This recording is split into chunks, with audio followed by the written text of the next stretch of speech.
manto de São José. Quando da infância de Jesus, os moradores da região onde viviam eram muito pobres. E sendo José carpinteiro, tendo pena deles, fazia móveis e utensílios, cobrando quase nada de lucro. Somente o mínimo para o sustento de Jesus e Maria e a muitos. Nada cobrava, para saber que não tinham como pagar. Por aqueles dias, São José devia dirigir-se às montanhas de Hebrom, onde tinha combinado comprar uma carga de madeira, mas vinha adiando a partida dia após dia, na tentativa de reunir o dinheiro necessário. Porém, em vão. Os dias passavam e José não conseguira reunir senão metade do dinheiro. E o caso é que já não podia esperar mais. Era preciso servir os clientes e, portanto, ir buscar a madeira. Se vos parece bem, disse-lhe a Santíssima Virgem, a sua amada esposa, pedirei emprestado aos parentes o dinheiro que falta. Eu mesmo irei, respondeu José. Não, esposo meu, suplicou Maria, deveis fazer uma longa viagem e não vos deveis cansar.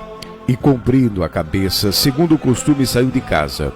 Ao regressar, disse-lhe, não há dinheiro.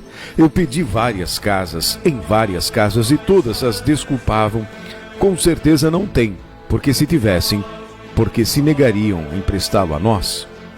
Mas pensei uma coisa, continuou Maria, ocultando sob um doce sorriso o sentimento do seu coração. Pensei que podeis deixar o vosso manto como garantia, até poder pagar, e com isso o dono da madeira com certeza dar-se-ia por satisfeito. Pensastes bem, disse São José, baixando os olhos, para que a sua virginal esposa não os vissem rasos de lágrimas.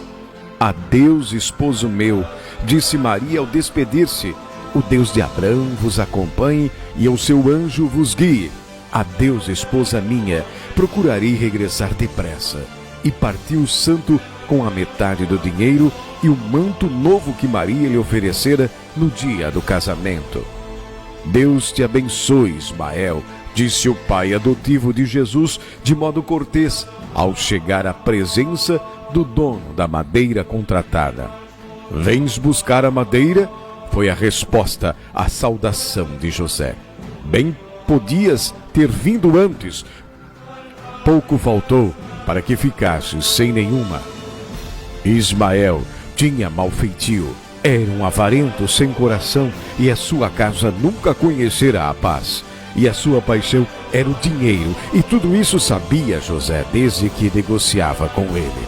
Por isso já podemos imaginar a aflição que sentia o humilde carpinteiro por ter que declarar o estado das suas finanças. Escolheu a madeira, pondo-a de lado, e chegado o momento chamou à parte Ismael e falou-lhe o seguinte: eu não trago comigo senão a metade do dinheiro, mas tu sabes que sempre te paguei até a última moeda. Tenha um pouco de paciência e pagar-te-ei tudo, entretanto fica com este manto como garantia. Ismael protestou e voltou a protestar, de tal modo que esteve a ponto de desfazer o negócio. Mas no fim, acabou por ceder, se bem que deu mau grado, ficando com o manto do casamento de São José como garantia, até que este pudesse pagar. O avarento Ismael tinha doentes os olhos desde havia muito tempo e, apesar de investir muito dinheiro em remédios e médicos, não conseguiria ainda recuperar a saúde. Tinha já perdido a esperança de se curar, pelo que foi grande a sua surpresa quando, na manhã seguinte a este dia, constatou que os seus olhos estavam sãos, como se nunca tivesse estado doentes. Mas o que é isto? Perguntou-se. Ontem doentes com úlceras incuráveis e hoje sãos sem medicina alguma. Não atinava Ismael com a razão de tudo aquilo que, ao chegar em casa, contou à sua esposa o prodígio.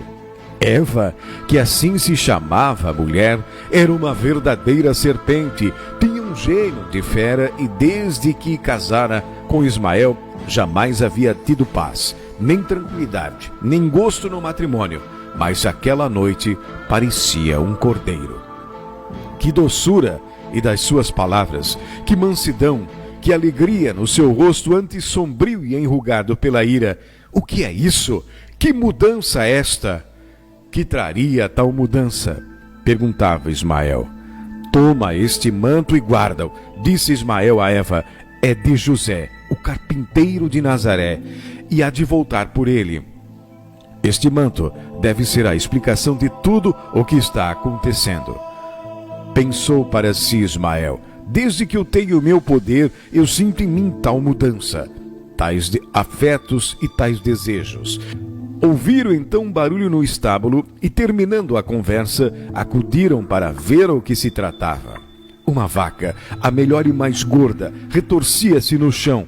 Pobre animal! Apesar dos remédios que ambos os esposos lhe administravam, não melhorava. Pelo contrário, parecia ir a pegar-se a qualquer momento e morrer.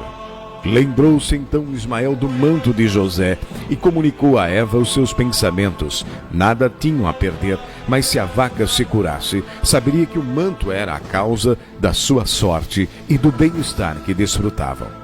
Assim que lhe puseram o manto em cima do animal, levantou-se do chão, onde antes se retorcia, e pôs-se a comer como se nada tivesse acontecido. Vês, diz Ismael, este manto é um tesouro. Desde que está em nossa posse somos felizes. Conservemos este presente dos céus. Não nos desprendamos dele, nem por todo o ouro do mundo. E não devolveremos ao dono? Perguntou Eva, inquieta. Não lhe devolveremos, respondeu Ismael resolutamente. Então disse a Eva: vamos comprar-lhe outro melhor que este no mercado de Jerusalém, e se parece bem, iremos os dois levar-lhe. Sim, respondeu o marido, eu perdoo-lhe a dívida e estou disposto a dar-lhe daqui em diante toda a madeira que ele necessitar. Não dissestes que tem um filho chamado Jesus? Levar-lhe-ei presente um par de cordeiros brancos e um par de pombas alvas como a neve. E a Maria, azeite e mel. Parece-me bem, esposo meu. Amanhã iremos a Jerusalém e dali a Nazaré. Já estavam os camelos preparados para a viagem quando chegou ofegante um irmão mais novo de Ismael, dizendo que a casa de seu pai estava ardendo em chamas e era preciso levar o manto do carpinteiro para apagar o incêndio. Não havia tempo a perder. Os dois irmãos correram precipitadamente para a casa do pai e, ao chegar, cortaram um pedaço do milagroso manto e atiraram-no no fogo. Não foi necessário derramar uma só gota de água. Aquilo foi o bastante para apagar o incêndio. As gentes admiraram-se ao ver tal prodígio e louvaram o Senhor. O que aconteceu? Perguntou Eva ao vê-los de volta. Já extinguiu o fogo? Sim, respondeu o esposo satisfeito. Um pedaço de manto bastou para realizar o milagre. Dias depois, apeavam-se dos camelos à porta do carpinteiro de Nazaré. Ismael, o antigo avarento, e Eva, sua esposa, vinham cheios de humildade e prostraram-se aos pés de José e Maria. Ao vê-los, José e a Santíssima Virgem Maria pensaram que vinham reclamar o dinheiro em falta e encheram-se de tristeza, pois ainda não tinham conseguido reuni-lo. Mas, ao entrarem na casa onde José e Maria e o menino Jesus se encontravam, puseram-se ambos de joelhos e, tomando Ismael a palavra, disse: viemos, minha esposa e eu, agradecer-te pelos imensos bens que recebemos do céu desde que me deixasses o manto como garantia. E não nos levantaremos daqui sem obter o teu consentimento de ficarmos com ele, para que continue a proteger a minha casa, o meu casamento, os meus interesses e os meus filhos. Levantai-vos, disse José, estendendo as mãos para os ajudar. Ó santo profeta, respondeu Ismael num arrombo espiritual, permite-me, ao teu servo, que fale de joelhos e ouve essas palavras. Os meus olhos estavam doentes e o teu manto curou-os. Era altivo, rancoroso e homem sem coração, e converti-me a Deus. A minha esposa estava dominada pela ira e agora é um anjo de paz. Deviam-me grandes quantias de dinheiro e cobrei tudo sem trabalho algum. Estava doente a melhor das minhas vacas e curou-se de repente.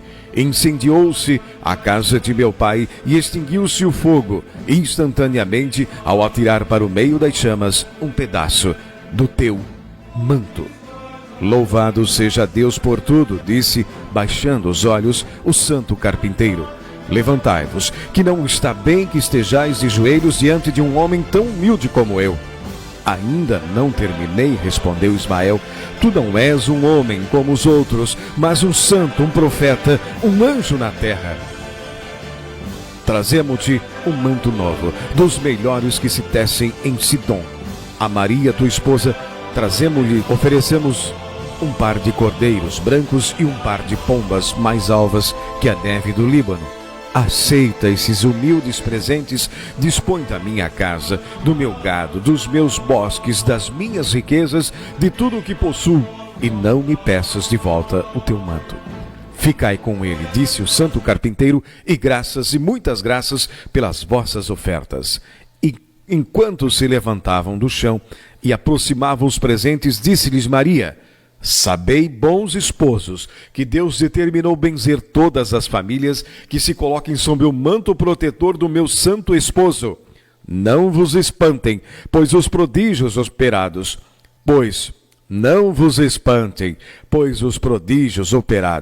outros maiores vereis. Amai a José, serviu-o, guardai o manto, dividiu entre os vossos filhos, e seja esta a melhor herança deixareis no mundo. E é sabido que os esposos, as famílias que guardaram fielmente os conselhos da Santíssima Virgem Maria e foram sempre felizes, assim como seus filhos e os filhos dos seus filhos. Você ouviu a história do manto de São José.